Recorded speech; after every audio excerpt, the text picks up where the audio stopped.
Hi folks, we are Sophie and Philippe, two professional chefs and regenerative farmers. Currently we're setting up our second regenerative farm in central Portugal, where we grow food for our local community and share our knowledge both on the land and in the kitchen. On this channel we take you along on the farm's development and we show you how we grow, cook and preserve nutrient-dense, regeneratively grown, delicious food. In a time where the food we're eating is literally killing us, the most powerful and impactful action one could take is to consume nutrient-dense, regeneratively grown, clean food. Let's grow it, let's cook it, let's do it. Alright folks, hi. Time for a little heart-to-heart. Welcome back to the Farming Chefs. First of all, happy to have you here. If you're new to the channel, then welcome.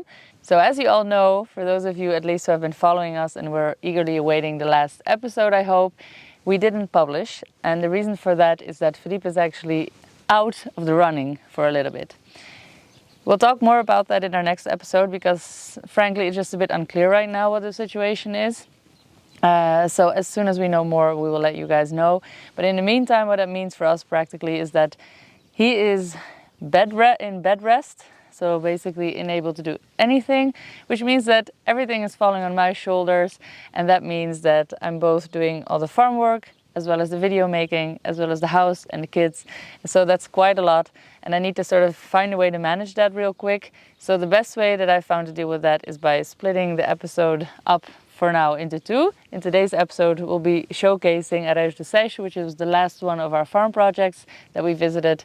They're a luxury hotel with a farm project, so they're a little different, but it was really wonderful visiting them and I'm looking forward to sharing that with you. So that's what this episode is about, and then as soon as I can pop the next one out, I still need to do a little bit of cooking content for you guys. I'm going to publish the second part of this episode and I promise to make it really good. There's lots of stuff happening on the farm, and I thought about making a really nice long form content on the cooking. I wanted to thank everybody that gave feedback on our last episode and told us what they like about the show and what they want to see more of. We're going to take all of that into account. I promise not to disappoint. Let's get into this episode. Areias do Seixo, here we come.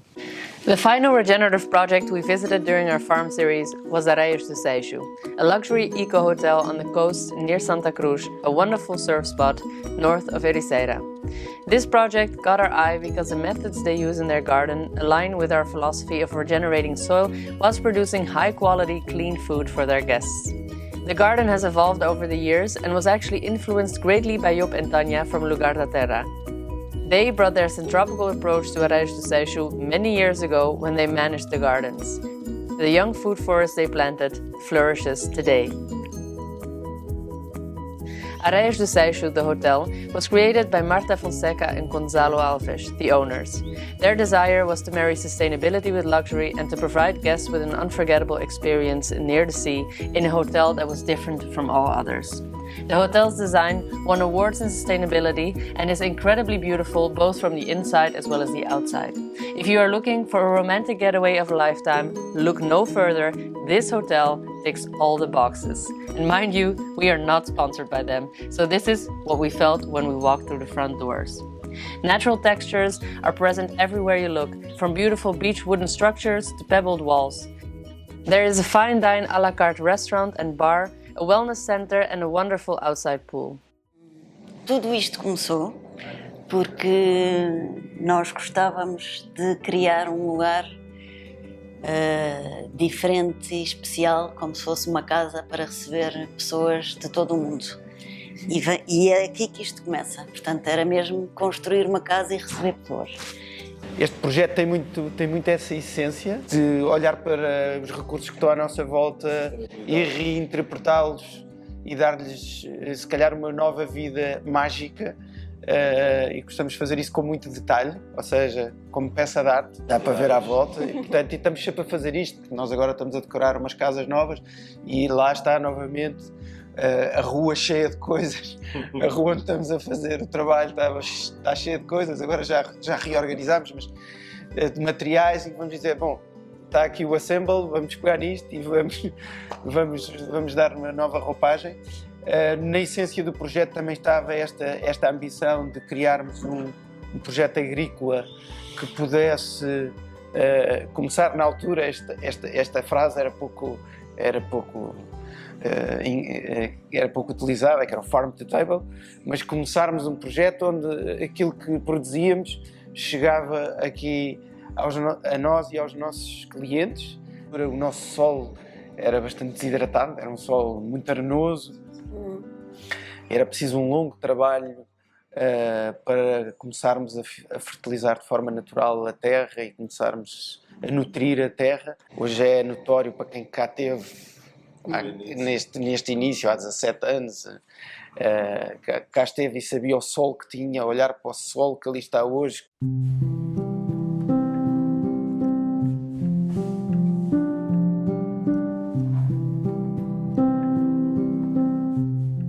We were eager to find out who was running the garden for this beautiful place, and so we set out to meet Luca, who leads the gardening team and grows ingredients for the hotel's restaurant, flowers for the room, and vegetables for the long-term guests. Let's find out what Luca's story is and how he runs this place. No pressure. All right, so we are here in the garden of Areias de Seixo, Horta de Areias, or how would you say it? Horta de Areias de Seixo? Horta de Areias do Seixo. Amazing. It's very beautiful. We're going to show that to you with some wonderful film, but I can already tell that things are looking lush. It's very much green and lots of color and diversity. This is Luca, he is the farmer. Hi. You are responsible for this beautiful place, right? I do take care of it, yes. Let's say leading person. Amazing. But it takes, more hands. More hands than just More Luca's, hands. definitely. Yes. Yeah, tell me a little bit about the place, the size, how long you've been here, and what you're producing to which end. Okay, so I've been here since 2018, but the garden started whenever the hotel was open, and that was 14 years ago. 14 years ago, yes. Okay, so it's been an evolution. I would say you have to imagine this being flat, sandy, golden sand. In time, I came, when the garden was already sort of like directed. And in the part we're here now, we are, practicing a little more what we call market gardening. Yes. Bio-intensive companion planting. Okay. No till, non-spray. Amazing. That's Okay. what we like to hear. And mainly our objective is to grow enough food for the 2 restaurants of the hotel, and then we are also doing boxes for the clients whenever they need it. Amazing. And we're also doing boxes for the staff. A lot of the food, whenever we have overproduction, let's say, it goes to the canteen for staff as well. Nice. Staff meals. So we try not to waste anything that's produced here. So you're growing tons of food here, and it seems like both the guests as well as the people working here are enjoying this regeneratively grown produce. I hope so. How large exactly is the garden? Do you know, or at least the area that you are cultivating? Yeah, the market garden, we're close to 1,500 square meters. Okay. Okay. That's not nothing. But so it's been an evolution in the sense that we had a couple here 8 years ago, maybe 10 now, that attended a syntropic farming course. Yes. So in these areas of the market garden, I still have some trees Tree systems that were integrated? planted. So in some areas I'm still working with a lot of perennials, but it's part of what we do here also is usually the perimeters. We tend to plant pollinators plants, aromatic herbs, as the need for the hotel is, like in that sense we're producing a lot of aromatic herbs. So this area is for vegetables. Mm-hmm. It's been no-till for almost 8 years. A couple of years ago we started one in the back that you will see later that is mainly focused on cut flower production. Very nice. For decorations in the rooms and stuff and in the restaurant? I mean, yes, in this hotel we have a person that takes care of that like full time, so meaning that it's ongoing thing. Nice. And so we're trying to to produce as much so that they don't have to buy as much import. Amazing, so that you Okay. can, yeah, exactly. So local flowers. as Local well. flowers. The color from the garden goes back into the rooms.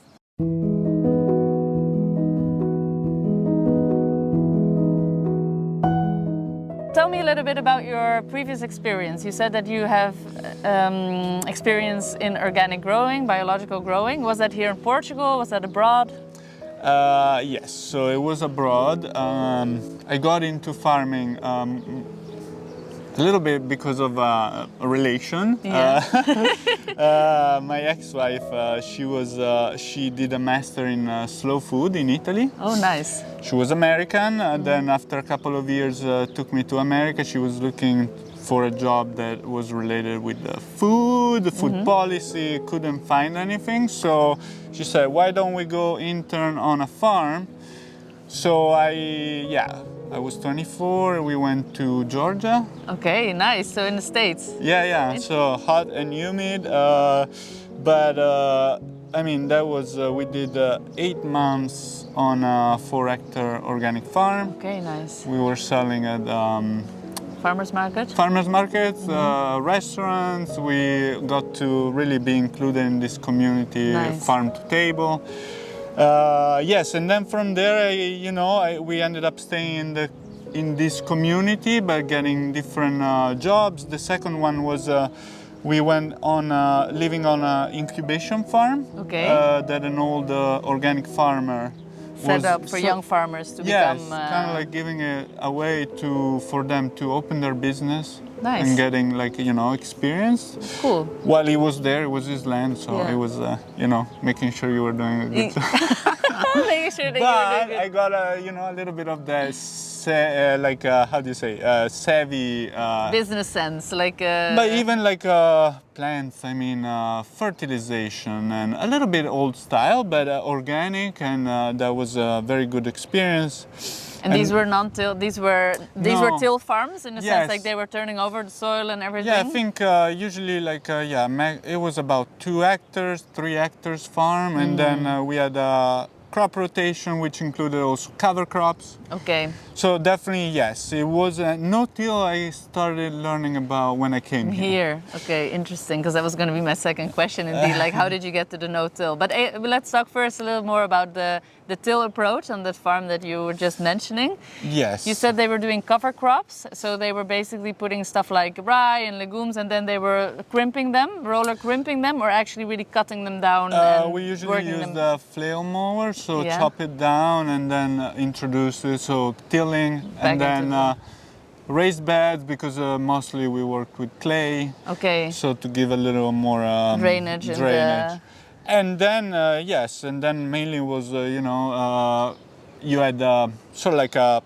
rotation plan to try to keep that balance. Exactly, make sure that things don't grow in the same place twice in a row, Especially basically. like the brassica had, Yeah. 3 years space. But that really depends from how much land you have. Can you can you rotate it all? How much variety? Yeah, it's very Which much in a puzzle. America it seems like a lot easier because they have a lot of So land. much land, yeah. Where in Europe it's, I see it a little more difficult. Definitely true.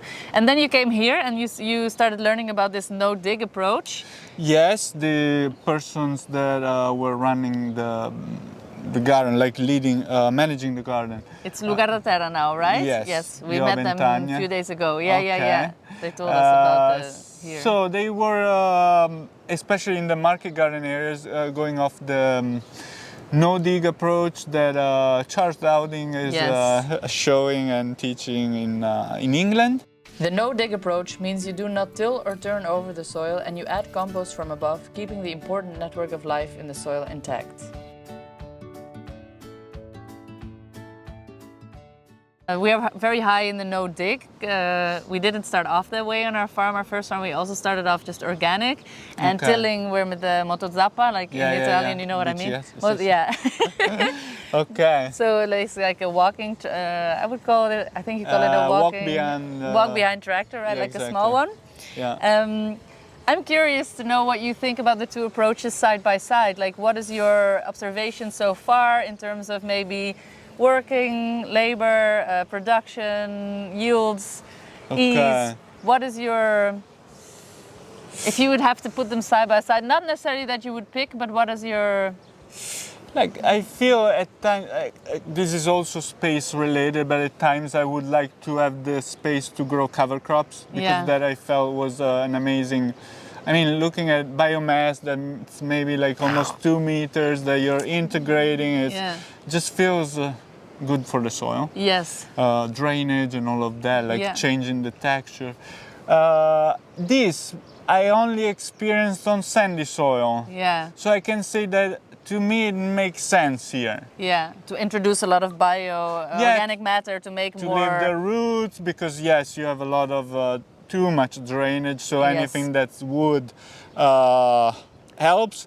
Somehow in like market gardening, to me, like using mulches becomes complicated, because I tend to do cultivation at baby stage for the weeds. So but compost somehow, you know, we're like applying every time we plant, so I think we could have better providers of compost. Tell you, we have interviewed so many farmers. If anybody wants to start a good compost farm here in Portugal, do it. It's a good business. Everybody has problems with compost, or problems insofar like everybody sources it, everybody finds it, nobody is happy. That's basically the red line that goes through.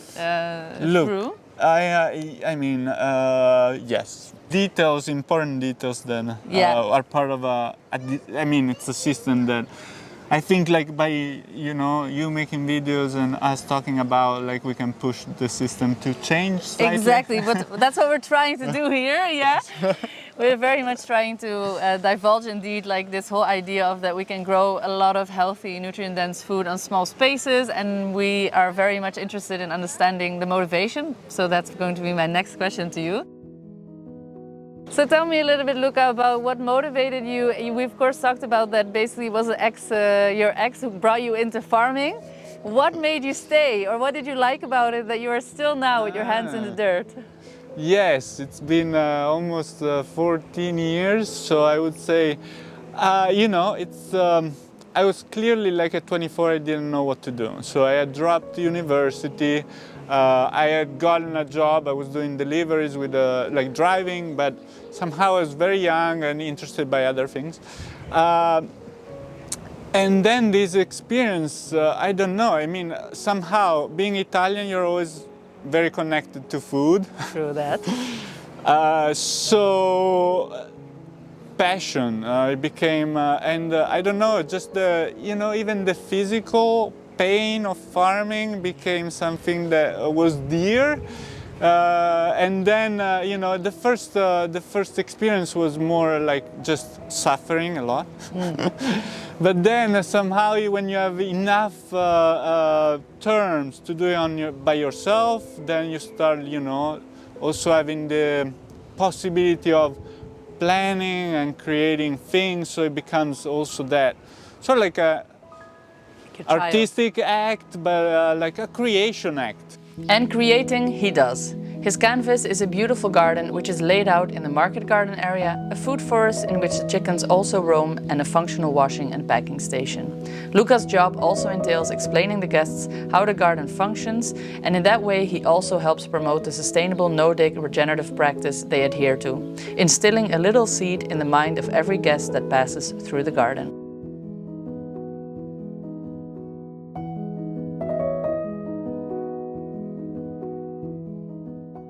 So if there are people watching this episode who might be very inspired by what you're doing here and think, you know what, I would love to change my life around and maybe start growing food for my local community, what would be your words of advice to them? Okay, if you don't have experience, get experience on someone else's land. You know, at least I would say one long season to where you do either volunteering or you find a way to where you're getting paid, but you're gaining the experience, you're helping the farmer, but you will realize if that is something you want to do. Give time to things, and it takes time. Like marketing is behind a lot of it. Like, you know, maybe before even starting to grow would be see if you have a market for it. That would be my first advice. Very solid advice.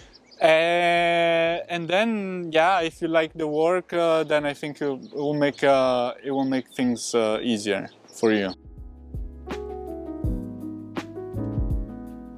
Lots of work, lots of hard labor, lots of dedication, and a lot to manage. So I'm very impressed. You must be very busy and go to bed tired at night. Yes, lately it's starting to where I try to watch movies, but It doesn't happen. Thank you very much, Luca. Thank you for showing us around. Thank you for showing us this beautiful project, and we look forward to sharing it with the world. Okay.